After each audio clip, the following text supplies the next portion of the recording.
नमस्कार, बहुत स्वागत है आपका अपने एमपी के इस खास बुलेटिन में। खबरों के साथ मैं हूं रीनू। मध्य प्रदेश कांग्रेस के मुस्लिम नेताओं का पार्टी से मोह भंग होता हुआ नजर आ रहा है। कांग्रेस अल्पसंख्यक नेता अलमास सलीम ने पार्टी पर गंभीर आरोप लगाते हुए बीते शनिवार को इस्तीफा दे दिया है।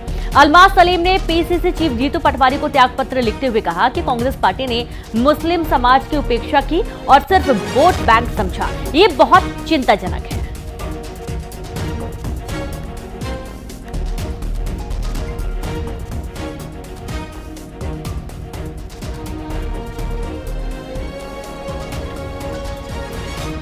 तो मध्य प्रदेश कांग्रेस के मुस्लिम नेताओं का पार्टी से मोह भंग होता हुआ नजर आ रहा है। कांग्रेस अल्पसंख्यक नेता अलमास सलीम ने पार्टी पर गंभीर आरोप लगाते हुए बीते शनिवार को इस्तीफा दे दिया है। अलमास सलीम ने पीसीसी चीफ जीतू पटवारी को त्यागपत्र लिखते हुए कहा कि कांग्रेस पार्टी ने मुस्लिम समाज की उपेक्षा की है। और सीधे रुख करेंगे, संवाददाता वासु चौरे जुड़ गए हैं। वासु, कांग्रेस के नेता लगातार कांग्रेस पार्टी से नाराजगी व्यक्त कर रहे हैं और एक बार फिर से अल्पसंख्यक नेता अलमास सलीम ने भी पार्टी से इस्तीफा दे दिया है। बिल्कुल, देखिए, कांग्रेस के लिए फिलहाल जो मुसीबतें हैं वो थमती हुई नजर नहीं आ रही। विधानसभा चुनाव में हार मिली थी पार्टी को, उसके बाद कांग्रेस जब लोकसभा का चुनाव लड़ने के लिए उठ खड़ी हो रही थी, उस दौरान कई नेताओं ने पार्टी का दामन छोड़ा और इलेक्शन हो चुके हैं। 4 चरणों में मध्य प्रदेश की 29 सीटों पर मतदान हुआ है, लेकिन उसके बावजूद कांग्रेस में असंतोष थमता हुआ नजर नहीं आ रहा और एक के बाद एक जो नेता है वो पार्टी अभी भी छोड़ रहे हैं। अब अलमास सलीम, जिनको कांग्रेस ने इलेक्शन के दौरान जो वॉर रूम बनाया था वहां पर सह प्रमुख की महत्वपूर्ण जिम्मेदारी दी, जो उन्होंने पार्टी छोड़ दी है और पार्टी छोड़ी है तो उसके पीछे की वजह भी बताई है। पहली वजह उन्होंने ये बताई है कि मुस्लिम समाज की लगातार कांग्रेस पार्टी में अपेक्षा हो रही है, यानी कि मुस्लिम नेताओं को उनके कद के अनुरूप पद नहीं दिया जा रहा है। दूसरी बात, उनको इस बात से ठेस पहुंची है कि कांग्रेस के नेताओं ने महिलाओं के बारे में या महिला नेताओं के बारे में अभद्र टिप्पणियां की हैं, उनके लिए अपमानजनक भाषा का इस्तेमाल किया है। इन सब बातों से वो बेहद आहत थे और इसलिए उन्होंने कांग्रेस का दामन छोड़ा है। हालांकि ठीक है, आपको रोकना चाहिए। बासु, हमारे साथ गुलरेज शेख जी जुड़ गए हैं। गुलरेज जी, ये क्या दिक्कत आन पड़ी है? क्या लग रहा है आपको? ये जो मुस्लिम समाज की उपेक्षा की के आरोप लगाकर उन्हें सिर्फ वोट बैंक समझा जा रही है, कहना अलमास सलीम का, और उन्होंने कांग्रेस पार्टी से इस्तीफा दे दिया है। क्या सम्मान नहीं मिल पा रहा है कांग्रेस में? देखिए, कांग्रेस एक ऐसी पार्टी है जो एक परिवार विशेष की और एक कोटरी विशेष की और एक एलिट, जिसको कहते हैं एलिट वर्ग की पार्टी बन चुकी है। और इस एलिट वर्ग की पार्टी के अंदर न बाहर वालों की, जो उस कोटरी के बाहर हो, जो नॉन एलिट हो, अर्थात चाहे वो पिछड़ा हो, वो दलित हो, वो आदिवासी हो, वो अल्पसंख्यक हो, वो महिला हो, इनके लिए कोई स्थान नहीं है। उनकी उपेक्षा तक तो ठीक है, लेकिन उनकी बेइज्जतियां भी की जाती हैं। तो कोई भी व्यक्ति, देखिए, इंसान खाने के बिना एक बार रह लेता है लेकिन इज्जत के बिना नहीं रहता। तो जो बेइज्जतियों का सिलसिला कांग्रेस में जारी है, वही कारण है कि कांग्रेस के अंदर सड़न हो रही है, टूटन हो रही है और जानते हैं। रोकेंगे आपको। हमारे साथ कांग्रेस अभिनव बरौलिया जी भी जुड़ गए। अभिनव जी, बहुत स्वागत है आपका। ये क्या दिक्कत है कांग्रेस में? अलमास सलीम ने भी पार्टी से इस्तीफा दे दिया। उनका कहना है कि कांग्रेस ने जो मुस्लिम है उनको सिर्फ वोट बैंक समझा हुआ है।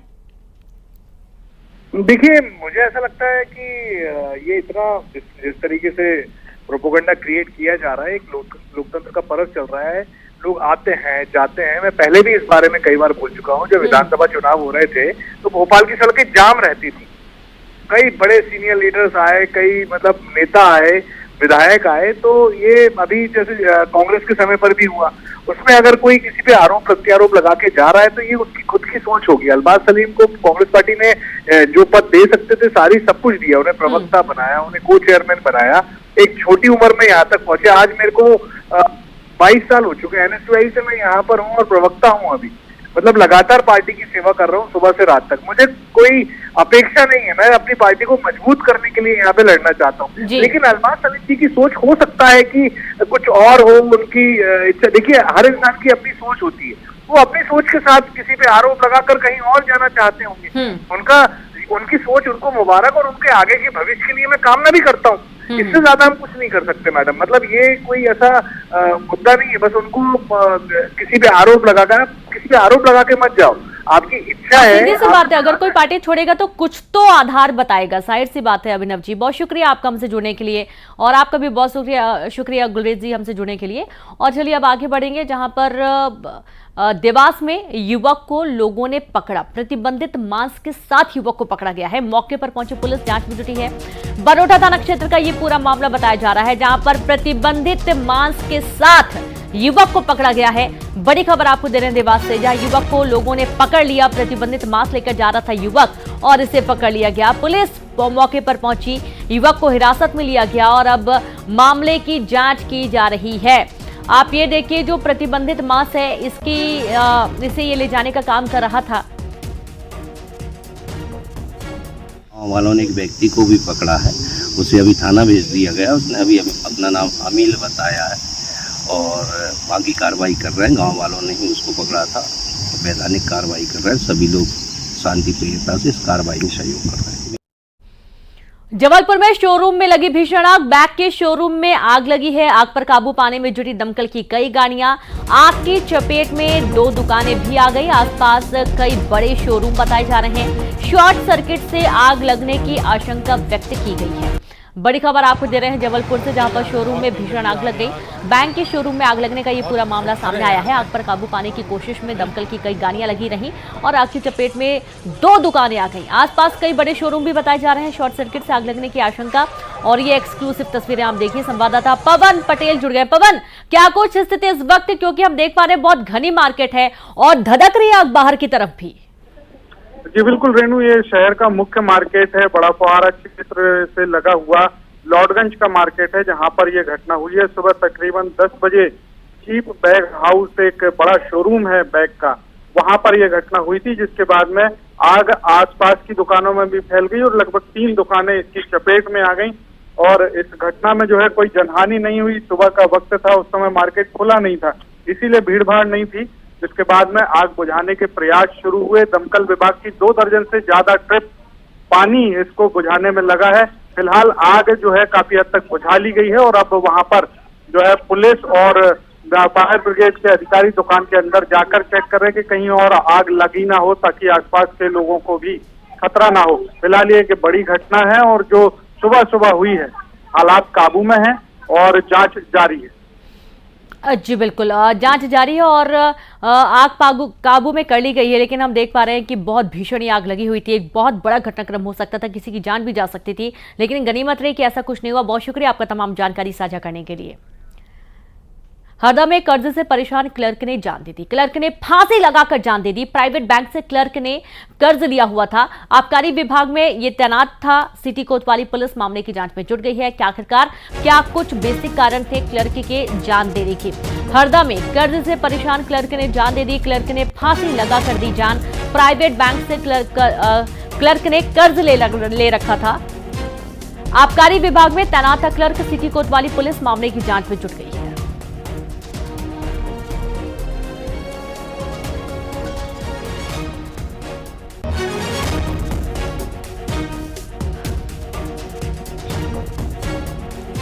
तो क्लर्क काफी परेशान था कर्ज को लेकर और इसने प्राइवेट बैंक से कर्ज लिया हुआ था। कर्ज ना चुका पाने की स्थिति हुई और आबकारी विभाग में चूंकि ये कार्यरत था, सिटी कोतवाली मामले की जांच में जुट गई है और क्लर्क ने आखिरकार जान दे दी। क्यों इसने आत्महत्या की है, क्या कुछ और भी कारण हो सकते हैं, पूरे मामले की जांच में पुलिस जुट गई है। खबर हरदा से आपको बता रहे हैं, जहां क्लर्क ने फांसी लगाकर जान दे दी।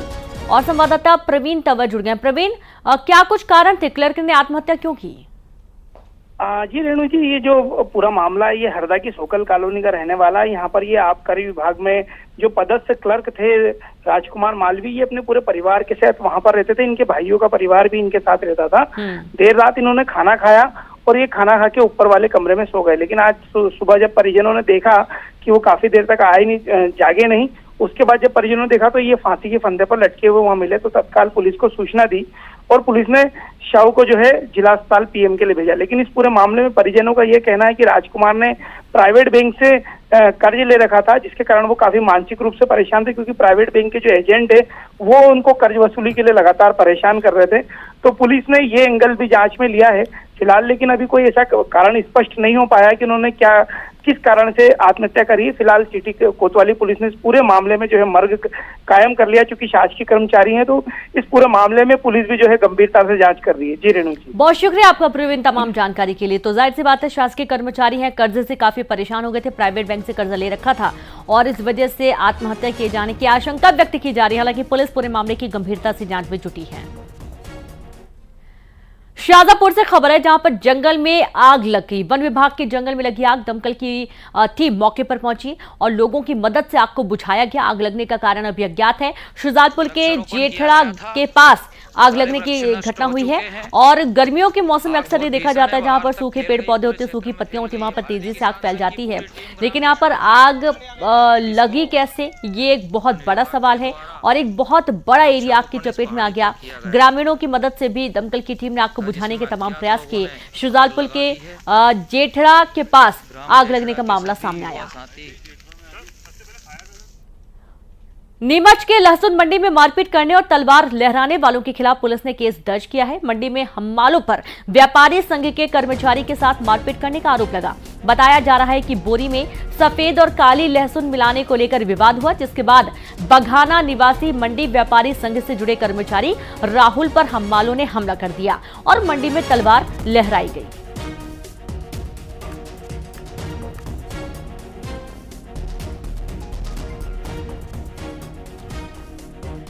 रतलाम में सब्जी मंडी के बाहर चक्का जाम किया गया। थोक सब्जी विक्रेताओं ने लगाया जाम। खुदरा सब्जी विक्रेताओं से नाराज होकर यह जाम लगा दिया गया। व्यापार प्रभावित होने का भी आरोप लगाया गया। पुलिस के समझाने के बाद सब्जी विक्रेता माने और तब जाकर जाम खोला जा सका। जिला प्रशासन के साथ बैठक करेंगे और ये देखिए तस्वीरें, जहां पर एक लंबे जाम की स्थिति बन गई।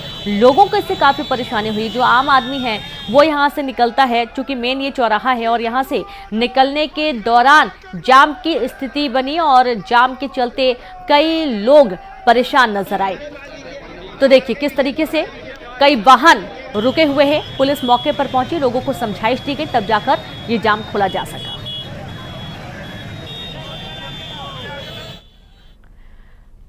शिवपुरी में सीएनजी गैस लीक होने का मामला सामने आया। फतेहपुर क्षेत्र में गैस लीक से हड़कंप मचा हुआ है। गैस कंपनी और फायर ब्रिगेड अलर्ट हुआ और आला अधिकारी भी मौके पर मौजूद हैं। खबर आपको शिवपुरी से दे रहे हैं, जहां पर सीएनजी गैस लीक होने का ये पूरा मामला सामने आया है। फतेहपुर क्षेत्र में गैस लीक से हड़कंप मचा हुआ है। गैस कंपनी और फायर ब्रिगेड अलर्ट मोड पर आया। आला अधिकारी भी मौके पर मौजूद हैं। बड़ी खबर आपको दे रहे हैं शिवपुरी से। फायर ब्रिगेड मौके पर पहुंची। आग को बुझाने के गैस लीक का ये पूरा मामला था और फायर ब्रिगेड अलर्ट मोड पर रहे ताकि अगर कोई भी घटना होती है, आगजनी की कोई घटना होती है तो उसे तुरंत काबू में किया जा सके। एम्बुलेंस भी मौके पर पहुंच गई थी। शिवपुरी का पूरा मामला है, जहां सीएनजी गैस लीक होने का मामला सामने आया है। की गैस लीकेज है, लेकिन यहाँ पे गैस लीकेज नहीं है। ये तो पिछली बार भी कहा गया था। दीदी गैस लाइन का हमको नहीं पता कि कहाँ इनने डाली है और कहाँ नहीं डाली। मेरे कर्मचारी जहाँ भी लाइन खोलते हैं उनको नहीं पता कि गैस पाइपलाइन कहाँ डली है। अगर ऐसे में कहीं पाइपलाइन लीकेज हो जाती है और कोई बड़ा हादसा हो जाता है तो उसकी जिम्मेदारी कौन लेगा? एमपीईबी का एक पोल है, उस पोल पे करंट लीकेज की समस्या सामने आई है और करंट लीकेज का समाधान ये लोग कर रहे हैं। इनकी टेक्निकल टीम, जो खंभा है वो करंट लीकेज की वजह से गर्म होकर नीचे चूंकि पानी के कांटेक्ट में है तो उससे भाप निकल रही है।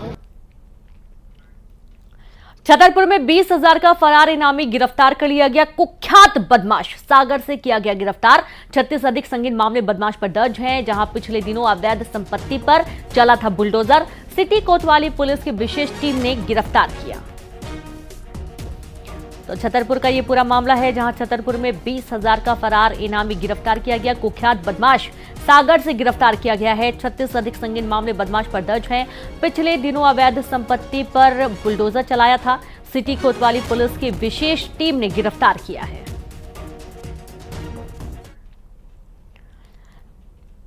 विश्व प्रसिद्ध महाकालेश्वर मंदिर में भस्म आरती के नाम पर धोखाधड़ी के मामले सामने आ रहे हैं।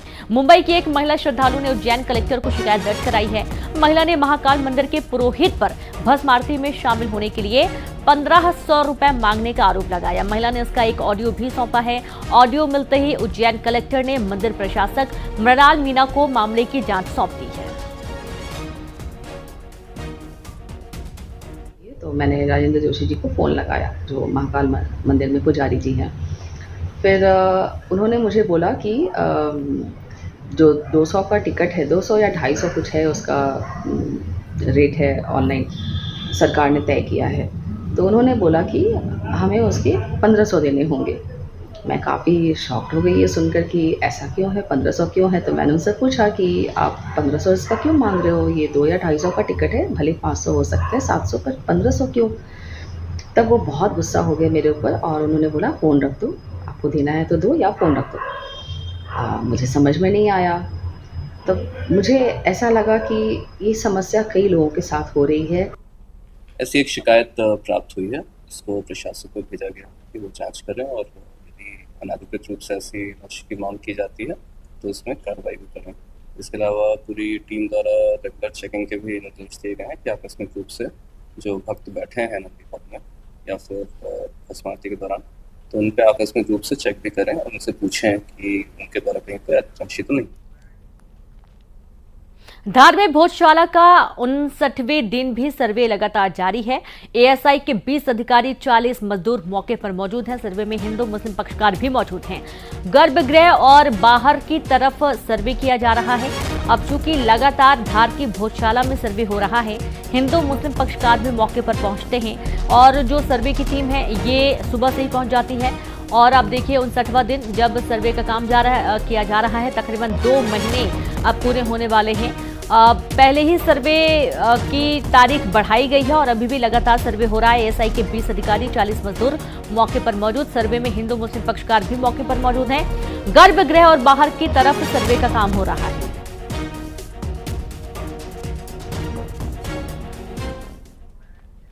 नर्मदापुरम से खबर है, जहां पुलिसकर्मी ने फांसी लगाकर आत्महत्या कर ली। घर में फांसी के फंदे पर लटकता मिला शव।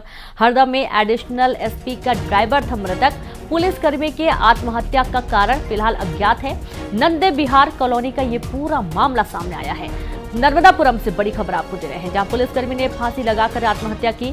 घर में फांसी के फंदे पर लटकता शव मिला है। हरदा में एडिशनल एसपी का ड्राइवर था मृतक। पुलिसकर्मी की आत्महत्या का कारण अज्ञात है। नंद बिहार कॉलोनी का ये पूरा मामला। अब इस युवक ने आत्महत्या क्यों की है, ये पूरा मामला जांच का विषय बना हुआ है।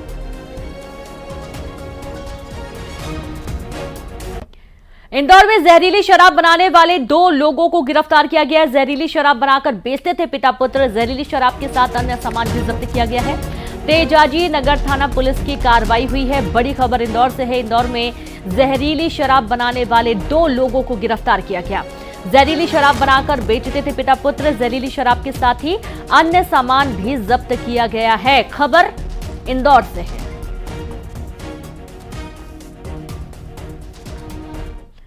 और अब भोपाल से खबर है, जहां पर कल कांग्रेस के बड़े नेताओं की बैठक 27 लोकसभा प्रत्याशियों को भी भोपाल बुलाया गया। कांग्रेस के राष्ट्रीय महासचिव एमपी प्रभारी भंवर जितेंद्र सिंह लेंगे बैठक। लोकसभा चुनाव की बाद की स्थितियों को लेकर मंथन होगा। चुनाव के दौरान आई चुनौतियों, परेशानियों पर भी मंथन किया जाएगा। बड़ी खबर आपको दे रहे हैं भोपाल से, जहां पर कल कांग्रेस के बड़े नेताओं की बैठक हुई। 27 लोकसभा प्रत्याशियों को भी भोपाल बुलाया गया है। कांग्रेस के राष्ट्रीय महासचिव एमपी प्रभारी भंवर जितेंद्र सिंह लेंगे बैठक। लोकसभा चुनाव के बाद की स्थितियों को लेकर मंथन होगा। चुनाव के दौरान आई चुनौतियों, परेशानियों पर भी मंथन होगा।